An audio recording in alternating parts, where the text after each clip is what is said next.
Bismillahirrahmanirrahim. Today we are going to talk about the shackled Imam, the fettered Imam, Imam Zainul Abidin. He was born on 4th of January 659 AD, died at the age of 57 years on 25th of Muharram. He lived 33 years after the martyrdom of Imam Hussain at Karbala. He did not die a natural death, he was poisoned.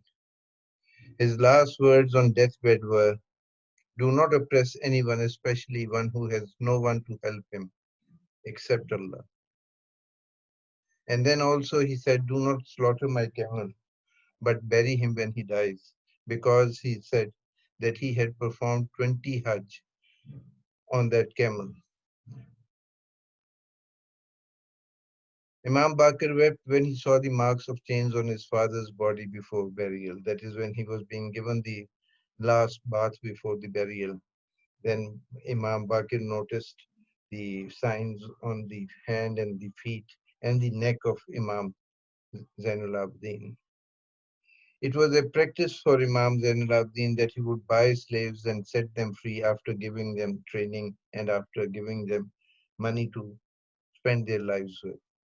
He was known as Zainul Abidin because of excessive prayers. He left behind a grand legacy in the shape of Sahifa-e Sajadiya.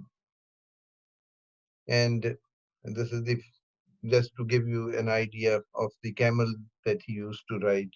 Just visually imagine that. It is narrated that once Imam died, his camel would go in the morning, sit by his grave.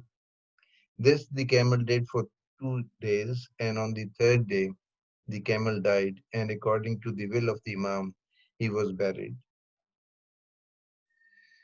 Now, here are some of the prayers which he used to recite. I've just selected a few portions just to give you the idea and the nature of his prayers.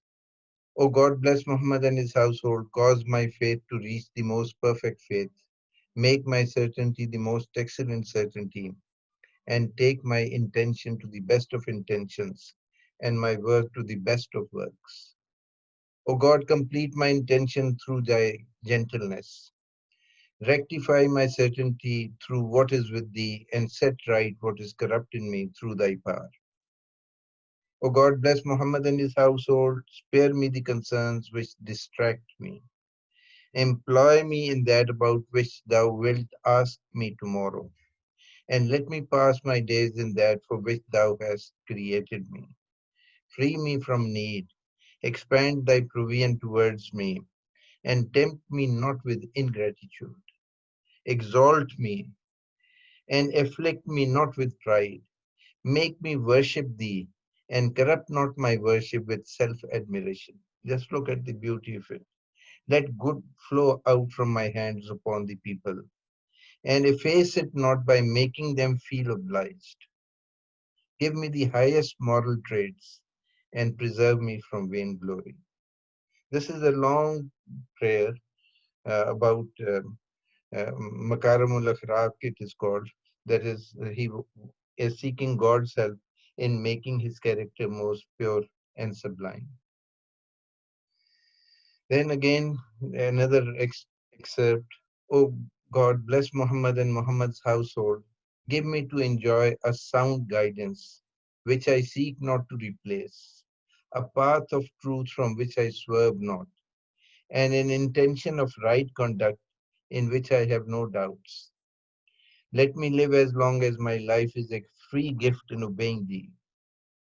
But if my life should become a pasture for Satan, seize me to thyself before thy hatred overtakes me, or thy wrath against me becomes firm. His supplication when something made him sorrowful and offensive made him worry. O God, sufficer of the isolated and weak, and protector against terrifying affairs. Offenses have isolated me, so there is none to be my companion. I am too weak for thy wrath, and there is none to strengthen me. I have approached the terror of meeting thee, and there is none to still my fear. Who can make me secure from thee when thou hast filled me with terror? Who can come to my aid when thou hast isolated me? Who can strengthen me when thou hast weakened me? None can grant sanctuary to a vessel, my Lord. None can give security to one dominated, but a dominated. So we conclude this small, short talk about Imam Zainul Abidin. But before I end with Durood Ibrahim, let me also add a few things. Couldn't take part in the Battle of Karbala because he was ill at that time. He was destined to lead the band of captives of the household of the Prophet, shackled and fettered from Kufa to Damascus, barefooted, with wounds bleeding. The most difficult and stressful time for him was at Damascus when someone asked him that you have faced so many tragic events. Which was the most painful one for you? He said, Asham, Asham, Asham. That is the time that he spent at Sham, which is Syria. He spent about 2 years in captivity and lived 30 years after the massacre of Karbala. May God bless the household of the Prophet. May God bless the Prophet, peace be upon him, and his descendants. Allahumma salli ala Muhammadin wa ali Muhammadin kama sallaita ala Ibrahim wa ala ali Ibrahim innaka Hamidum Majid. Allahumma barik ala Muhammadin wa ala ali Muhammadin kama barakta ala Ibrahim wa ala ali Ibrahim innaka Hamidum Majid. Thank you very much.